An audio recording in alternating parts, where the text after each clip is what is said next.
ఇప్పుడు వేణుస్వామికి సంబంధించి ఇది విజయ్ తమిళనాడు పాలిటిక్స్ సంబంధించి వేణుస్వామి చేసిన కామెంట్స్ ఏంటంటే త్రిష పక్కన ఉంటే విజయ్కి కలిసి రాదు, త్రిషకు దూరంగా ఉండడమే బెటరు, త్రిష పక్కన ఉంటే 2027లో విజయ్ సర్కార్ కూలిపోతుంది, ఎంత దూరంగా ఉంటే అంత బెటర్, త్రిష వల్లే విజయ్ కెరీర్ నాశనం అవుతుందని వేణుస్వామి రీసెంట్గా చేసిన కామెంట్స్.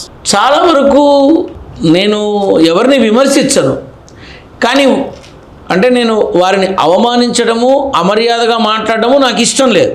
కానీ వారి దగ్గరికి వెళ్ళిన దాదాపు రీసెంట్గా 2-3 నెలల్లోనే మోర్ దాన్ 70-80 మెంబర్స్ నన్ను కలవడం జరిగింది. తద్వారా వాళ్ళకి నేను మంచి చేయడము జరిగింది. నారదుడి అనుగ్రహంతో నలుగురు అదృష్టాన్ని పొందడము జరిగింది. అయితే ఇప్పుడు ఎవరూ చెప్పలేని విధంగా నేను మన దగ్గరే చెప్పా, ఏనాడో చెప్పా, రిజల్ట్ అంతా కూడా ఈవెన్ బల పరీక్ష కూడా నేను ముందే బలం పెరుగుతుందిరా నాయన, డిఎంకే ఏఐడిఎంకే ఎందుకు పనికిరావురా అని చెప్పా.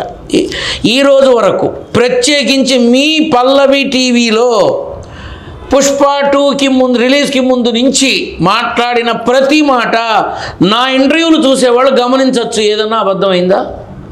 జరిగిందా? ఏదన్నా అబద్ధం జరిగిందా? ఇప్పుడు ఆయన తన వ్యక్తిగతమైన అభిప్రాయాలు చెప్పారు, ఆయన తనకున్న అపారమైన జ్ఞానాన్ని చెప్పారు, అది ఆయనకి సంబంధించింది.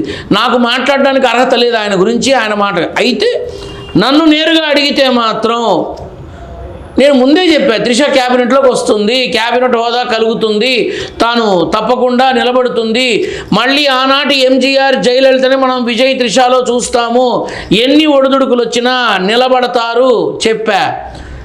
విజయ్ ప్రభుత్వానికి ఏ డోకా లేదు, ఇది రాసి పెట్టుకోండి.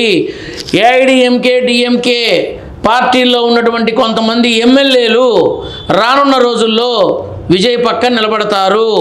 అంతేకాదు తమిళనాట పూర్తిగా అంటే గ్రామాలలో టౌన్లలో మరింత ప్రాభవం పెరుగుతుంది, విజయ్కి మరింత ప్రాభవం పెరుగుతుంది, మరింత దగ్గరవుతాడు ప్రజలకి. భారతదేశంలో చాలా చక్కగా ప్రజలకి అందుబాటులో ఉంటూ ప్రజల పక్షాన నిలబడిన ముఖ్యమంత్రిగా అటు జగన్మోహన్ రెడ్డి ఇటు విజయ్ ఇద్దరూ మంచి పేరు సంపాదిస్తారు రానున్న రోజుల్లో. అదే జరుగుతుంది.